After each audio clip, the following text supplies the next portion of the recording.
नेता को सुनने आए हैं जिन्होंने अपना सब सुख चैन त्याग कर इस प्रदेश की, इस देश की भलाई के लिए रात दिन काम कर रही हैं। ऐसी महान नेता हमारी इस देश की बेटी उस गौरव किसी और के घर में चलते हैं या इस जाति के लोग हैं यहाँ, इनको छोड़ देते वहाँ चलती है बेरोजगारी। ऐसा होता है। जब छुट्टा जानवर आपके खेत चलता है तो क्या चेक करके चलता है कि भाई ये किसका खेत है, किसका नहीं है? क्या हिंदू का खेत है या मुसलमान का खेत है या किसी दलित का खेत है या किसी ब्राह्मण का खेत है? पूछता है छुट्टा जानवर कि चले जाता है?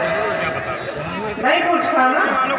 तो कभी आपने सोचा है कि ये जो राजनीतिक दल है, Bahujan Samaj party, Samajwadi party, Bharatiya Janata party, इसके नेता बार बार धर्म और जाति की बात क्यों करते हैं?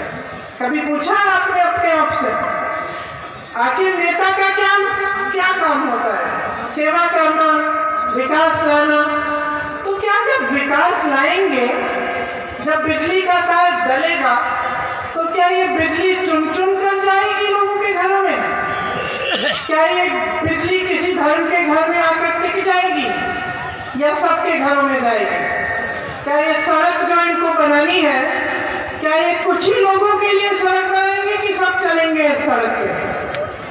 जब आपके घर में पानी की टूटी लगानी हो या विकास कराना हो या यहाँ कोई बड़ा उद्योग लगाना हो तो उसका फायदा क्या कुछ धर्म के लोग और कुछ जाति के लोग करेंगे कि सबका फायदा होगा? फायदा तो सबका होगा। विकास आप चुन चुन कर नहीं सकते। देना है, करना है तो सबके लिए करना होगा। तो ये क्या सनक है इन लोगों की कि ये धर्म की बात, जाति की बात बार बार करते हैं? ये आपके सामने चुनाव के समय मंच पर आते हैं, कोई बुलडोजर की बात करेगा, कोई आतंकवाद की बात करेगा, कोई पाकिस्तान को ले आएगा यहाँ, कोई धर्म पर बार बार चर्चा करेगा, कोई आपकी जाति पर आपके जज्बातों को उभार कर वोट मांगेगा। क्यों कर रहे हैं ऐसे? ये कभी सोचा है? इस बात को गहराई से समझा है? किसने डाली है आदत इनकी? क्या ये खुद इनके दिमागों में आ गया कि पिछले 30 सालों से जो आपके प्रदेश में राजनीति चल रही है, जिसे माफ कीजिए आप ही ने चलाया है, जिसको आपने प्रोत्साहन दिया, जिस पर आप बार बार अपना वोट डालते रहे, वह यही जाति और धर्म की राजनीति रही है। तो इससे क्या हुआ? ये सारे नेता समझ गए काम करने की जरूरत ही नहीं है। रोजगार ना दे तो क्या हुआ? विकास न कराए तो क्या हुआ? बिजली नहीं आई तो क्या हुआ? किसी ने पूछना तो है नहीं हमसे। हम 5 साल बाद आएंगे, धर्म की बात करेंगे, ध्रुवीकरण करेंगे, धर्म के आधार पर हमें वोट मिल जाएगा, जाति के आधार पर हमें वोट मिल जाएगा, हम आगे बढ़ेंगे, फिर से सत्ता में आएंगे, राज करेंगे, अपने अपने बड़े बड़े उद्योगपति मित्रों को और रईस बनाएंगे, गरीबों को गरीब छोड़ देते हैं, कौन पूछेगा हमसे? ये इनके दिमाग में बात बैठ गई। वरना ये क्या बात हुई कि सरकार इनकी 5 सालों के लिए 5 साल बाद आपके सामने आते हैं। 5 सालों पहले क्या क्या वचन दिए थे इन्होंने, कैसे कैसे वादे किए थे? 70 लाख रोजगार देंगे। आज इन्हीं के नेता आकर कह रहे हैं कि भाई 4 लाख रोजगार दिए हमने। आपने तो 70 लाख कहा था। आपकी तो हिम्मत भी नहीं होनी चाहिए कि मंच पे खड़े होकर आप कह रहे हैं कि 4 लाख किए, बाकी 66 लाख को क्या हुआ? कोई पूछ ही नहीं रहा है। आप मंच पे खड़े होकर कहते हैं यहाँ के प्रधानमंत्री, अरे देश के प्रधानमंत्री जिनको लोग अंतर्यामी बोलते हैं, सर्वज्ञानी बोलते हैं, लोग तो डरते हैं कि कहीं अपने कमरे में किसी ने उनकी खिलाफत कर ली, उनके खिलाफ कुछ कह दिया, उनको पता चल जाएगा किसी तरह से। उनको तो हर चीज की जानकारी होती है। लेकिन पिछले हफ्ते आपके सामने आए यूपी में, बहुत दिनों बाद आए, वो अलग बात है। 5 सालों में आने का कष्ट नहीं किया, ठीक है, वो अलग बात है, लेकिन आए चुनाव के लिए पिछले हफ्ते। और आकर क्या कहा कि मेरे संज्ञान में नहीं था, मेरे संज्ञान में नहीं था कि उत्तर प्रदेश के किसानों की एक छुट्टे जानवर की समस्या है। अब मेरे संज्ञान में आ गया है, अब मैं इसको सुलझा दूंगा। अब मुझे बताइए, आपको सब कुछ मालूम है वहाँ अमेरिका में क्या हो रहा है, रूस क्या कर रही है, और किसी और देश में कौन क्या कर रहा है, कौन सा राष्ट्रपति बीमार पड़ गया, किसी को खांसी आ गई, आपको पता चल जाता है। आप चिट्ठी भी लिख देते हो, आपके बड़े बड़े उद्योगपतियों के साथ क्या हो रहा है, कौन सी समस्या है, वो तो आप सुलझा देते हो। उनके बड़े बड़े कर्ज हैं, आप माफ कर देते हो। और आपको किसी ने नहीं बताया 5 सालों में कि किसान का इतनी बड़ी समस्या है। किसान आपके दरवाजे पे आंदोलन कर रहा था क्योंकि आप ऐसे कानून ला रहे थे जिससे किसान करे मेहनत, किसान का खून पसीना और फायदा उठाए आपके उद्योगपति दोस्त। और आपको पता ही नहीं था कि किसानों की क्या समस्याएं हैं। और देखिए हिम्मत, कैसी हिम्मत दे दी है आप सबने उनको, वाह, कि आपके सामने खड़े होकर कह भी रहे हैं कि मैं इस देश का प्रधानमंत्री हूँ, सालों से छुट्टा जानवर तुम्हारे खेत को चला जा रहा है, तुम कमा नहीं पा रहे हो, तुम्हारी बहनें, तुम्हारी बीवियां जाकर खेत में बैठ के चौकीदारी कर रही हैं, मुझे तो मालूम ही नहीं था।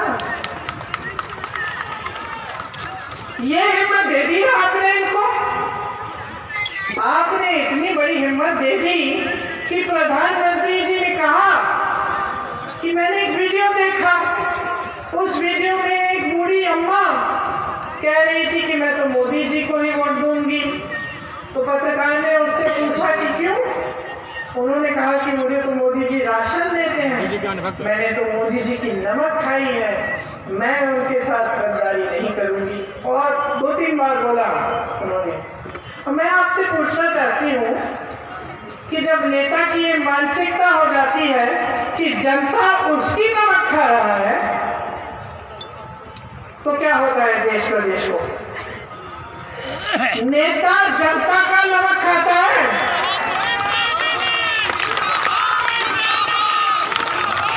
उधार भी देते हैं आप सत्ता नेताओं को, आप चाहें तो उन सबको उतार दीजिए इस मंच से, ये आपकी सत्ता है, ये लोकतंत्र है बहनों भाइयों, कोई तानाशाही नहीं है, ये कोई शहंशाह नहीं बैठे हैं गद्दी पे। आपने इनको भगवान बना दिया है, ये बोलते हैं तो आपको लगता है भगवान की वाणी है। अरे जाग जाइए, जाग जाइए, आपको गुमराह किया जा रहा है। हर 5 साल आकर धर्म की बात, जाति की बात कर करके सत्ता में रह रहे हैं और आपको खाई में डाल रहे हैं। यहाँ एक इंसान नहीं है, मैं दावा लगा सकती हूँ आप में से एक जना खड़े होकर मुझे बताए कि पिछले 5 सालों में आपके जीवन में तरक्की आई है। बताइए। दुकानों में जाती हूँ, दुकानदार कहते हैं कि हमारी कमाई नहीं हो रही दीदी, नोटबंदी।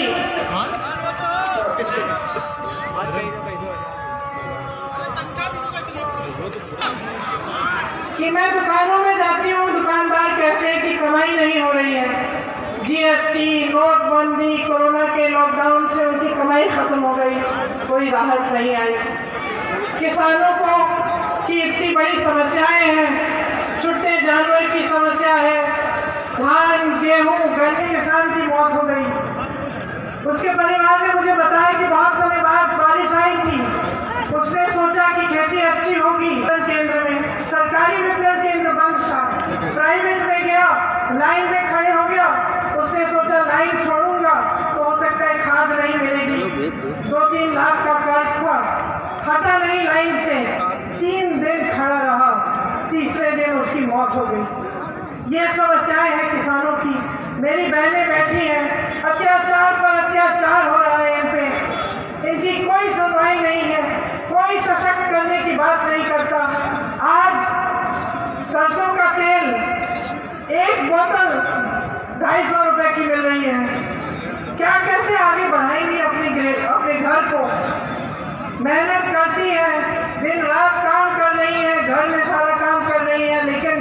महंगाई का सामना नहीं कर पा रही हैं।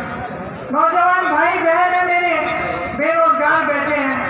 सरकार ने 12 लाख पद खाली छोड़े हुए हैं, भर नहीं रहे हैं। भर्ती की परीक्षा देते हैं, नियुक्तियां नहीं होती। ये परिस्थितियां हैं आपकी, और इन नेताओं की ये हिम्मत कि आपके सामने आकर ऐसी बातें करें। और ये सभी एक के साथ पर खेलने वाले हैं बहनों और भाइयों। पहचान लो इनको। आपके घर में जब आपको अपनी बेटी या बेटे से शादी करानी पड़ती है, मान लो आपकी बेटी की शादी करानी है, कोई परिवार आता है आपसे बात करने, लड़का दिखता है, सबसे पहले क्या देखते हो? सबसे पहले उस लड़के में क्या देखते हो? उसकी नीयत देखते हो कि नहीं? सुंदर हो सकता है, पैसे वाला भी हो सकता है उसकी बड़ी अच्छी नौकरी भी हो, लेकिन अगर उसकी नीयत ठीक नहीं है तो आप कभी अपनी बेटी को उससे शादी नहीं करने दोगे। सच है कि नहीं? तो नीयत पहचानना जानते हो तो नेताओं की और राजनीतिक दलों की नीयत क्यों नहीं पहचान रहे? बहुजन समाज पार्टी की नेता अपने घर से पिछले 5 सालों में निकली ही नहीं। हमने सोचा चुनाव में निकलेंगी, चुनाव में ही नहीं निकल रही है। अखिलेश यादव जी सुबह बड़ी बड़ी बातें करते हैं। वो कहाँ थे जब महिलाओं का अत्याचार हुआ? गए वो परिवारों से मिलने, किया उन्होंने कुछ आंदोलन किया जिससे अपराधियों के खिलाफ FIR डलवाई जा सकते थे? क्या किया उन्होंने? CA NRC हुआ। मुझे याद है मैं बिजनौर गई थी, एक 19 साल का लड़का अनस जो दूध बेचता था, अपने घर में था। सुबह उसने कुछ हलचल सुनी, बाहर चले गया देखने के लिए कि कहाँ से आवाज आ रही है। पुलिस ने गोली मार दी। 19 साल का लड़का। उसके पिता ने मुझे कहा कि उसके पिता पंजाब में टेलर मास्टरी करते थे और बेटा घर को संभालता था। वो 19 साल का बच्चा दूध बेच के अपनी माँ और अपनी बहन को मदद करता था, और वो बेटा ही नहीं रहा। वो आंसू पोंछे अखिलेश यादव जी ने आए बाहर, उनकी समाजवादी पार्टी ने आंदोलन किया, संघर्ष किया, आपके लिए नहीं किया। और मैं आपको बता देती हूँ, न करेंगे। जब किसानों पर अत्याचार हुआ, 6 किसानों को जीप के नीचे एक मंत्री के बेटे ने कुचला, तो कहाँ थे ये लोग? घर में बैठे थे, घर से बयान दे दिया, बाहर नहीं निकले, निकलेंगे भी नहीं, क्योंकि ये तीनों पार्टियां एक ही बिसात पर खेल रही हैं। इन्हें आपसे कोई मतलब नहीं है, आपकी समस्याओं को सुलझाने का काम नहीं है इनका। ये नहीं समझते कि ये इनकी जिम्मेदारी है। सिर्फ आपके जज्बातों को धर्म और जाति के नाम पर उभार कर आपसे वोट लेने का काम है बस, और कोई काम नहीं है। अगर कोई जिम्मेदारी का एहसास होता तो आते। और मैं आपको ये भी बता देती हूँ कि सब समझौता करेंगे एक दूसरे के साथ, चाहे सरकार में हो चाहे विपक्ष में हो। एक ही पार्टी है इस प्रदेश में, और सब बाकी नेता पहचानते हैं, भाजपा के नेता पहचानते हैं। एक ही पार्टी है जो इनसे कभी समझौता नहीं करेगी। एक ही पार्टी के नेता हैं जो मर जाएंगे लेकिन भाजपा से समझौता नहीं करेंगे, और वो कांग्रेस पार्टी है। पहचान लीजिए आपके सामने क्या है, पहचानिए कौन आपकी बात करता है, आपके हित की बात, कौन यहाँ मंच पे आकर आपकी समस्याओं को समझ के उनको सुलझाने की बात करता है। आज मेरे नौजवान साथी परेशान हैं, त्रस्त हैं। क्या आपको मालूम है कि उत्तर प्रदेश में देश के सबसे ज्यादा नौजवान हैं? यहाँ से पलायन होता है ना, बड़े बड़े शहरों में जाकर नौकरी ढूंढते हो, क्यों? क्या यूपी में होना चाहिए? है ना, सबसे ज्यादा हुनर यहाँ है। देश के सबसे ज्यादा नौजवान यहाँ इस प्रदेश में है, तो बाहर क्यों जा रहे हैं रोजगार ढूंढने के लिए? क्यों जाना पड़ता है? कुछ किया नहीं। 12 लाख सरकारी पद खाली पड़े हैं। मोदी जी और योगी जी उनको दिख नहीं रहा है कि तमाम नौजवान बेरोजगार पड़े हैं। उनको पूछ लीजिए, लगा दीजिए ना नौकरी में, क्यों नहीं लगाई? कभी सोचा है? नौकरियां कहाँ से आती हैं, रोजगार कहाँ से आते हैं? बड़ी बड़ी संस्थाएं BHEL, HAL, NTPC, ITI, ये सबसे पहले तो यहाँ से आती हैं। कांग्रेस की सरकारों ने इनको बनाया था ताकि रोजगार बने। ये पब्लिक की संस्थाएं थी, किसी की जागीर नहीं थी। इन्होंने सारी की सारी बेची हैं, सब अपने दोस्तों को बेच दी। 2-3 दोस्त हैं इनके बड़े बड़े उद्योगपति, मैं नाम नहीं लूंगी क्योंकि नाम आप जानते हो। सब उनको बेच डाला है, पूरे देश की संपत्ति उनको बेच डाली। तो रोजगार कहाँ से बनाएंगे? खेती से रोजगार होते थे, किसानी से मिलते थे। छोटे दुकानदार, छोटे व्यापारी जो छोटे मैन्युफैक्चरिंग के यूनिट बनाते थे, उनसे रोजगार मिलता था। उनको आपने खत्म कर दिया। ऐसी नीतियां लाए कि सबकी कमर तोड़ दी। जहाँ से भी रोजगार नहीं बन रहा, सरकारी पद भी नहीं दे रहे हो, तो कैसी बातें कर रहे हो कि रोजगार दोगे? सब खोखली बातें थी, कोई रोजगार नहीं देने वाला। और ये भी उनकी नीति है, जब तक आप अशिक्षित रहोगे, आप बेरोजगार रहोगे, तब तक आपके अंदर गुस्सा होगा, तब तक आपके अंदर निराशा होगी, तब तक आपकी उम्मीदें बहुत कम होंगी, तब तक आपके जज्बातों का इस्तेमाल करना बहुत आसान होगा। कोई भी माँ बाप बता दे, जिसके 25-30 साल के बच्चे हों, कोई भी बता दे कि अगर वो बच्चा व्यस्त रहता है, पढ़ाई कर रहा होता है, कमाता है, तो सही होता है। जैसे ही वो निकम्मा बनता है, आलसी बनता है, कमाता नहीं है, इधर उधर भटकता है, तो उससे गलत काम करवाना बहुत आसान होता है। सही बात है कि नहीं? ये समझ गए हैं ये सारे नेता। ये आपको गरीब जानबूझ के रख रहे हैं। जब तक आप गरीब रहोगे और इनके अमीर उद्योगपति मित्र अमीर होते चले जाएंगे, तब तक ये आपका इस्तेमाल करते रहेंगे। जिस दिन आप सशक्त बन जाओगे ना, आप खड़े हो जाओगे अपने पैरों पे, सक्षम हो जाओगे, कमाओगे, अपने आप पर गर्व होगा, तो देखते हैं किसकी हिम्मत होती है यहाँ आकर आपके सामने 10 झूठ बोलने की। तो आप इसे जवाब मांगोगे, आप इनको जवाबदेह बनाओगे। आप इनसे कहोगे कि विकास क्यों नहीं किया, सड़क क्यों नहीं बनाई, बिजली क्यों नहीं दी, पानी क्यों नहीं दिया। आप इनसे पूछोगे कि हमारी शिक्षा की संस्थान क्यों नहीं बनाए, आपने उद्योग क्यों नहीं खोला हमारे क्षेत्र में। ये सब अच्छी तरह से जान गए हैं। अब आपको समझने किसका कसर है। आप समझ लीजिए कि 30 सालों में ये प्रदेश, जो सबसे बड़ा प्रदेश है, जिसमें सबसे ज्यादा हुनर है, जिसमें खेती उपजाऊ है, जमीन उपजाऊ है, क्या ये प्रदेश पीछे चले गया? ये प्रदेश तो सबसे विकसित होना चाहिए था। सारे रोजगार के लिए तो सारों को यहाँ आना चाहिए था। ये तो जानबूझ के किया गया है। अब कांग्रेस पार्टी कह रही है कि हम समझ रहे हैं कि आपकी परिस्थितियां क्या हैं। हम समझ रहे हैं कि 30 सालों से आपने जाति और धर्म पर वोट दे देकर अपने प्रदेश को बर्बाद किया है और आपका फायदा उठाया गया है। राजनीतिक दलों ने, नेताओं ने आपका सरासर फायदा उठाया है। हम कह रहे हैं कि नौजवानों, आपको हम सशक्त करना चाहते हैं। आपके लिए हम 20 लाख रोजगार दिलाएंगे। जो 12 लाख पद खाली है उनको भरेंगे। 8 लाख रोजगार हम पैदा करेंगे। छोटे दुकानदारों को, छोटे व्यापारियों को मजबूत बनाकर। अगर आप नौजवान हैं, आप में हुनर है, आप एक बिजनेस शुरू करना चाहते हो, तो खास तौर से आप पिछड़े वर्ग, अति पिछड़े वर्ग या दलित वर्ग के हो, तो आपको 5 लाख रुपए सरकार देगी और आप 1% ब्याज के पर उसको वापस दे सकते हैं जब आपका बिजनेस बने। तब हम कह रहे हैं कि आज भर्ती में इतना घोटाला है, हम इसको पारदर्शी बनाएंगे। जिस दिन आप परीक्षा देंगे, उससे 6 महीनों के अंदर अंदर आपकी नियुक्ति होगी।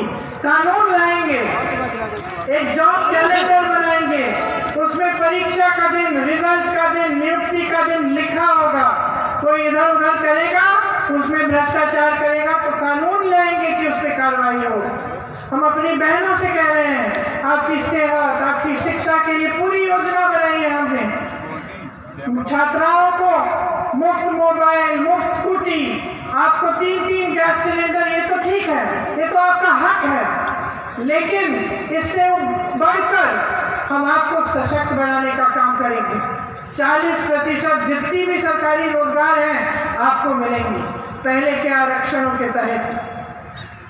आप पर अगर अत्याचार होगा और FIR दर्ज नहीं करेगा कोई अधिकारी 10 दिन के अंदर तो उसका सस्पेंशन का कानून लाएंगे। किसान बहनों और भाइयों, आपके कर्ज माफ करेंगे क्योंकि हम जानते हैं कि आप पर कितना बोझ है। पहले करके दिखाया, फिर से करेंगे। सबकी बिजली की बिल आधी करेंगे और जिनका बिजली का बकाया कोरोना की वजह से जिनकी को बहुत दुख हुआ और समस्या आई, उनका बिजली का बकाया हम साफ करेंगे। ये सब योजनाएं हैं हमारी और इससे भी ज्यादा है।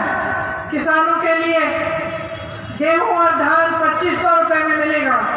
छुट्टे जानवर की समस्या छत्तीसगढ़ में कांग्रेस की सरकार ने सही नियत से सुलझा दी है। क्या किया? वहां के मुख्यमंत्री जी ने एक योजना बनाई कि अगर पब्लिक छुट्टे जानवर का देखभाल करे अपने घर में तो उसका गोबर 2 रुपए किलो में सरकार खरीदेगी। गोबर का गोबर गैस बनाए, खाद बनाए सरकार खरीद के, और उससे ये समस्या सुलझ गई, इसका समाधान हो गया। कैसे? पब्लिक की कमाई हो गई छुट्टे जानवर को रखने से, तो अपने घर रखने लगे, उसकी देखभाल करने लगे। गोबर 2 रुपए किलो में सरकार को बेचते, सरकार ने उस गोबर का इस्तेमाल ऐसे किया कि और भी पब्लिक की सुविधा हो गई, समाधान हो गया। और यहाँ आपकी सरकार जो कहते हैं कि हम योगी हैं, हम ये हैं, हम धार्मिक हैं। आपने वीडियो देखे होंगे, गाय को JCB को से उठाकर जिंदे गाय को गाड़ रहे हैं, उसके ऊपर मिट्टी डाल रहे हैं, गाय को जंगली कुत्ता खा रहा है, उसके घाव को नोच रहा है, पानी नहीं डाला है, चारा नहीं डाला है, छत नहीं है गौशाला में, और आप कहते हैं कि आप धार्मिक हैं। तो देखिए, आपकी कसर यह है कि आप समझ जाए कि आपकी आंखों के सामने क्या हो रहा है। ये आंखों पे जो पट्टी लगा रखी है ना, ये खोल दो, खोल दो इसे। विकास किसी एक धर्म का, एक जाति का नहीं होगा, सबका होगा। चुन चुन के नहीं आएगा, समस्याएं चुन चुन के नहीं आएंगी, आपके घर आएंगी, आपके और आपके और आपके। और जब तक उन समस्याओं को सुलझाने की राजनीति इस प्रदेश में नहीं आएगी, तब तक 30 सालों की तरह और 5 साल आप खाई में रहेंगे। कोई आपकी सुनवाई नहीं करेगा क्योंकि सबकी आदत बिगड़ी हुई है, बिगाड़ डाला है आपने। जिस तरह से माँ बाप एक बच्चे को घर पे रखते हैं, बच्चा बड़ा हो रहा है, पढ़ नहीं रहा है, बैठा हुआ है घर पे, आप उसको खिला रहे हो, अच्छे अच्छे कपड़े खरीद रहे हो उसके लिए, उसको मोबाइल चाहिए, लो मोबाइल ले लो, अच्छा मोटरसाइकिल चाहिए, चलो कहीं ना कहीं से जुगाड़ करके वो भी दे देते हैं। बच्चा बनता है निकम्मा। आपने ही पाला है इनको और आपने ही निकम्मा बना दिया। अब इनकी आदत छुड़वाओ, एक नई राजनीति को शुरू करो यहाँ से। एक ऐसी राजनीति जिसके हित में आप हैं, जो आपके लिए काम करे, जिसके नेता यहाँ खड़े होकर ये नहीं कहें कि आपने उनका नमक खाया है, जिसके नेता जानते हो कि आपने बनाया है, आपके लिए संघर्ष करना उनका कर्तव्य है, उनका धर्म है। यही होता है नेता का धर्म। ये धीरू जी एक ऐसे नेता हैं जो मेहनत करते हैं और अपनी जिम्मेदारी समझते हैं। इनको आगे बढ़ाइए, कांग्रेस पार्टी के घोषणा पत्र पढ़िए, समझिए कि कांग्रेस पार्टी की नीतियां अलग क्यों हैं, कांग्रेस पार्टी क्या करना चाहती है, और समझने के बाद ही अपना वोट डालिए। मैं दावे के साथ कह सकती हूँ कि उत्तर प्रदेश में कोई और ऐसी पार्टी नहीं है जो सिर्फ आपके लिए नीतियां बनाए, जो आपको आगे बढ़ाने के लिए, आपके विकास के लिए काम करेगी। हमें मौका दीजिए, उत्तर प्रदेश में कांग्रेस की सरकार बनाइए, इधर उधर मत भटकिए। जब बनेगी तो आप खुद देखेंगे कि आपने सही निर्णय लिया। आप सबको बहुत बहुत धन्यवाद। कुछ लंबी बातें कर ली मैंने, आपने ध्यान से सुनो। मेरी उम्मीद है कि चुनाव के दिन आप इन बातों को अपने मन में रखेंगे। धन्यवाद। जय हिंद। मैं अनुरोध करूंगा दीदी से, मेरा जिला